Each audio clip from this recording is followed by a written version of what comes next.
చాలా టేస్టీగా వారంలో 2, 3 సార్లు చేసినా అస్సలు బోర్ అనిపించని చాట్ ఏదైనా ఉందంటే అది బఠానీ చాటేనండి. హలో అండి. వెల్కమ్ టు అవర్ ఛానల్ ఉప్పు, కారం, మసాలా. నేను మీ అర్చన. ఈ బఠానీ చాట్ కోసం ముందుగా ఒక గ్లాస్ బఠానీలని తీసుకొని 2, 3 సార్లు నీళ్ళతో బాగా కడిగి 7-8 గంటలు నానబెట్టి తీసుకోవాలండి. చూడండి 8 గంటల తర్వాత బఠానీలు ఎంత చక్కగా నానాయో.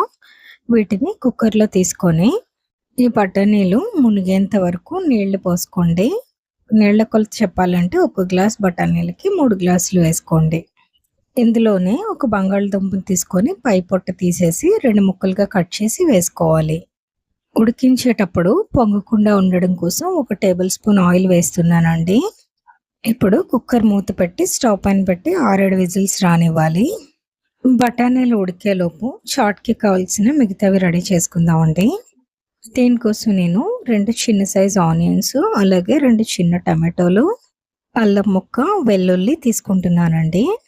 వీడియోలో చూపిస్తున్నట్టుగా ఆనియన్స్‌ని సన్నగా చాప్ చేసి తీసుకోండి. అలాగే మనం తీసుకున్న టమాటోలని కట్ చేసి మిక్సీ జార్‌లో వేస్తున్నాను. ఇదే మిక్సీ జార్‌లో చిన్న ముక్కల్లో 5, 6 రెబ్బలు వెల్లుల్లి వేసుకొని మిక్సీ చేసుకోవాలి. మీ దగ్గర అల్లం వెల్లుల్లి పేస్ట్ ఉన్నట్టయితే డైరెక్ట్‌గా యూజ్ చేసుకోవచ్చండి.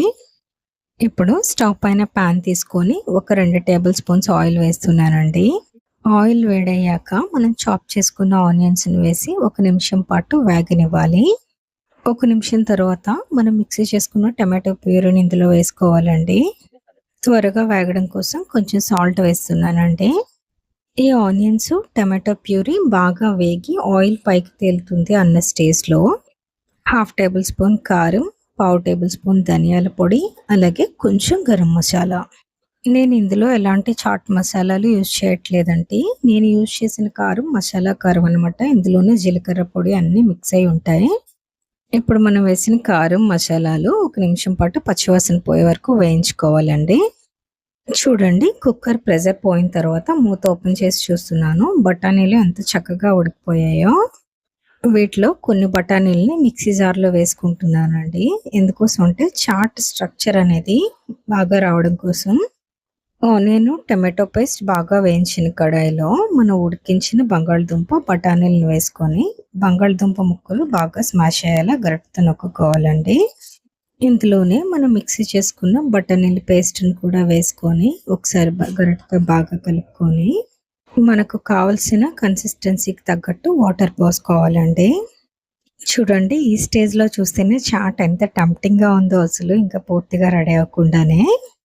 టమాటోలు, ఆనియన్స్ బాగా వేయించేసాం. అలాగే బఠానీలు కూడా బాగా ఉడికించి ఏసాం కాబట్టి ఎక్కువసేపు ఉడకాల్సిన అవసరం లేదండి. ఒక 2, 3 నిమిషాలు ఉడికితే సరిపోతుంది. ఈ స్టేజ్‌లో ఒకసారి సాల్ట్ సరిపోయిందో లేదో చెక్ చేసుకొని సరిపోకపోతే అడ్జస్ట్ చేసుకోండి. 2, 3 నిమిషాలు ఉడికించిన తర్వాత ఇందులో కొంచెం కొత్తిమీర వేసుకొని స్టవ్ ఆఫ్ చేస్తున్నానండి. చూడండి మన చాట్ కన్సిస్టెన్సీ ఇలా వచ్చింది వీడియోలో చూపిస్తున్నట్టుగా. చల్లారిన తర్వాత ఇంకాస్త చిక్కబడుతుంది. మనం రెడీ చేసి పెట్టుకున్న బఠానీ, బంగాళదుంప కూరని ఒక 2 గరిటెలు ఒక ప్లేట్‌లో వేసుకుంటున్నానండి. పైన కొన్ని సన్నగా చాప్ చేసుకున్న ఆనియన్స్, సన్నగా చాప్ చేసుకున్న టమాటో, కొంచెం కొత్తిమీర, దీనిపైన కొంచెం మిక్చర్ గానీ, కార్న్‌ఫ్లేక్స్ గానీ వేసుకోవచ్చండి. పైన కొంచెం నిమ్మరసం పిండుకుంటే టేస్ట్ అనేది అదిరిపోతుందసలు. ఇంతేనండి మన టేస్టీ చాట్ అయితే రెడీ అయిపోయింది. ఇలా ఒకసారి చేసుకున్నారంటే అస్సలు బయట కొనను కూడా కొనరు. అంత టేస్టీగా కుదిరింది. ఈ రెసిపీని మీరు కూడా ట్రై చేసి మీకెలా వచ్చిందో కామెంట్ చేయడం మాత్రం మర్చిపోవద్దండి. మరిన్ని ఈజీ అండ్ హెల్తీ రెసిపీస్ కోసం మన ఛానల్‌ని సబ్స్క్రైబ్ చేసేయండి. Thanks for watching.